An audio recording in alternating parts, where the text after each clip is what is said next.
Hello दोस्तों, quick IAS में आपका स्वागत है। आज हम दो ऐसे संविधान संशोधन की बात करेंगे जिसने भारत में स्थानीय स्वशासन को स्थापित किया, जमीनी स्तर पर लोकतंत्र को पहुंचाने का काम किया, जिसने भारत के विकेंद्रीकरण को बहुत मजबूत किया है। उसमें एक है संविधान संशोधन 73वां संविधान संशोधन 1992-93।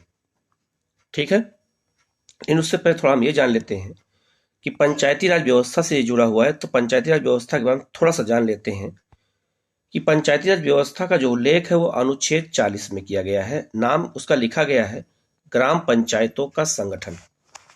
ये नीति निर्देशक सिद्धांत के अंतर्गत आर्टिकल 40 में ये व्यवस्था की गई थी, ग्राम पंचायतों का संगठन। इतनी सी बात की गई थी। लेकिन आपको पता होगा कि नीति निर्देशक जो तत्व में प्रावधान किए गए हैं वो हमारे राज्यों पर छोड़ दिया गया है। अगर राज्यों में व्यवस्था अच्छी है, राज्य अगर चाहेगा तभी पंचायती राज व्यवस्था लागू की जाएगी, वरना लागू नहीं की जाएगी। लेकिन बाद में यह महसूस हुआ कि नहीं, संविधान में कुछ बदलाव करके, संशोधन करके पंचायत को एक संवैधानिक दर्जा दिया जाए और आरक्षण की व्यवस्था की जाए और पंचायती राज व्यवस्था को काफी मजबूत किया जाए।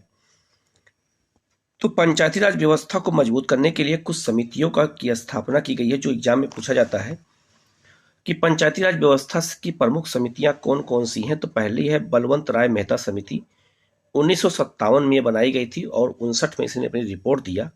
और भारत में इसी के रिपोर्ट के आधार पर पंचायती राज व्यवस्था को लागू किया गया। तीन स्तर पे लागू कर दिया गया। और नागौर जिले में हमारे देश के पहले प्रधानमंत्री जवाहरलाल नेहरू ने जो है ये व्यवस्था को लागू किया। नागौर में उद्घाटन किया पंचायती राज व्यवस्था का त्रिस्तरीय, ग्राम पंचायत, उसके ऊपर ब्लॉक पंचायत, उसके ऊपर जिला पंचायत। ठीक है, इसके बाद समय समय पर पंचायत में और सुधार करने के लिए तरह तरह की और भी समितियां बनाई गई। जैसे उसमें एक बहुत इंपॉर्टेंट है अशोक मेहता समिति, 1977 में बनाई गई थी। इसने रिक्वायरमेंट किया था, सरकार को सिफारिश किया था कि पंचायत को 2 स्तर का बना दो और जिला पंचायत, ग्राम पंचायत, ब्लॉक पंचायत को हटा दो। बाद में एक और समिति बनाई गई, उसका नाम है पीबी के राय समिति, और ये 1985 में बनाई गई थी। इसके बाद LM सिंघवी समिति 1986 में बनाई गई और इसी समिति ने सिफारिश किया। ध्यान सुनिएगा, यहीं पर ध्यान देने वाली बात यह है कि सिंघवी समिति की सिफारिश पर ही 1986 में जो है 73वां संविधान संशोधन 1993 किया गया।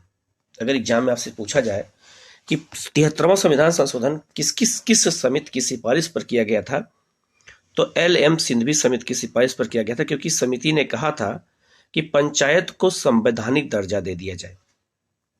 और संविधान को अगर संवैधानिक दर्जा दे दिया जाएगा पंचायत को, तो पंचायत के लिए काफी स्ट्रांग हो जाएगा, हमारे लोकतंत्र के लिए मजबूत हो जाएगा और हमारे लोकतंत्र का विकेंद्रीकरण काफी आगे बढ़ जाएगा।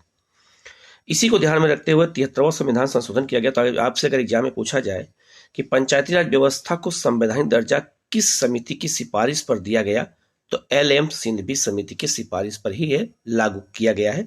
और 73वां संविधान संशोधन किससे जुड़ा हुआ है? पंचायती राज व्यवस्था से जुड़ा हुआ है। यहां आप ध्यान देख सकते हैं स्क्रीन पर, 73वां संविधान संशोधन पूछा जाएगा कब हुआ, तो 1992-93 में किया गया था। और ये किससे जुड़ा हुआ है? पंचायती राज व्यवस्था से जुड़ा हुआ है संविधान में। सीधा सिंपल सा है, 73 संविधान संशोधन किससे जुड़ा हुआ है, तो आप सीधा बताएंगे पंचायती राज व्यवस्था से। इसके बाद संविधान में 11वीं अनुसूची जोड़ी गई। 73वां संविधान संशोधन क्या क्या जोड़ा गया संविधान में, तो 11वीं अनुसूची जोड़ी गई, जिसमें 29 विषय दिए गए हैं। आपसे एग्जाम में पूछा जाएगा कि पंचायतों के लिए कितने विषय दिए गए हैं, तो पंचायतों के लिए 29 विषय हैं काम करने के लिए। और 11वीं अनुसूची जोड़ी गई, पंचायती राज व्यवस्था को उसमें शामिल किया गया। इसके अलावा संविधान में भाग 9 जोड़ा गया, एक नया भाग भी जोड़ा गया संविधान में, भाग 9। और इसमें अनुच्छेद 243 और अनुच्छेद 243A से लेकर 243O तक जोड़ा गया, आर्टिकल इसमें जोड़ा गया, कई कॉलम बनाए गए, क्लॉज बनाए गए, जैसे 243A, फिर B, फिर C, फिर D, ऐसी तरह से O तक अलग अलग प्रावधान करके उसमें चीजों को जोड़ा गया। इसमें एक सबसे इंपॉर्टेंट चीज है कि पंचायती राज व्यवस्था में महिलाओं के लिए कम से कम 1/3 सीटों का आरक्षण का प्रावधान किया गया है। ये बात आपको ध्यान देना, 33% आरक्षण दिया गया, किसको? महिलाओं को दिया गया। लेकिन यहाँ एक बात और ध्यान देने योग्य है कि महिलाओं को वर्तमान में आरक्षण जो दिया गया वो केवल पंचायती राज व्यवस्था चुनाव में है, ना कि अन्य चुनाव में नहीं है। जैसे लोकसभा के चुनाव में या फिर राज्य की विधानसभा के चुनाव में महिलाओं को आरक्षण का प्रावधान नहीं किया गया है, आपको याद रखना है।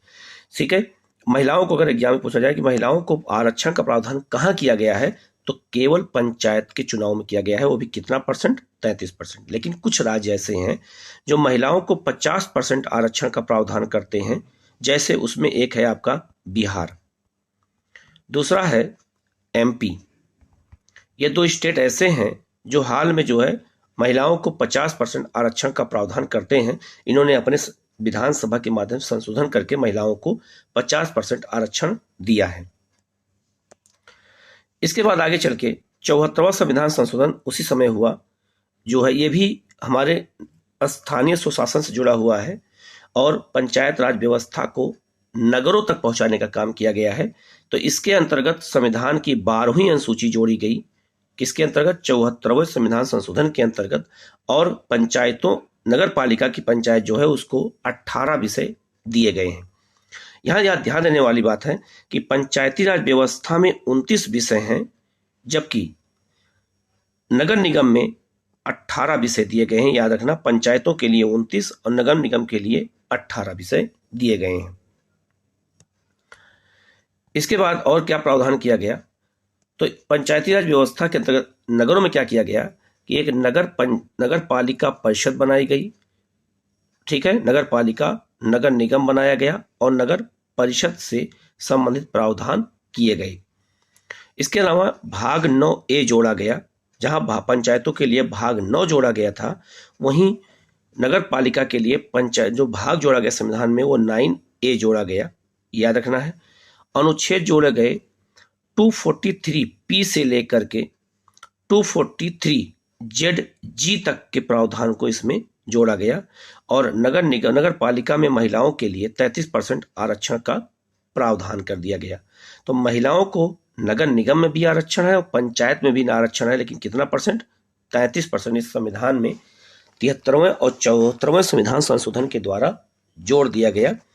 तो हमारे राजनीतिक व्यवस्था में खासकर जो विकेंद्रीकृत शासन व्यवस्था है, जो गांव और नगरों की पंचायत से जुड़ा व्यवस्था है, वहां पर 73वां और 74वां संविधान संशोधन बहुत इंपॉर्टेंट है आपके एग्जाम के पॉइंट व्यू से। ये आपको याद रखना है।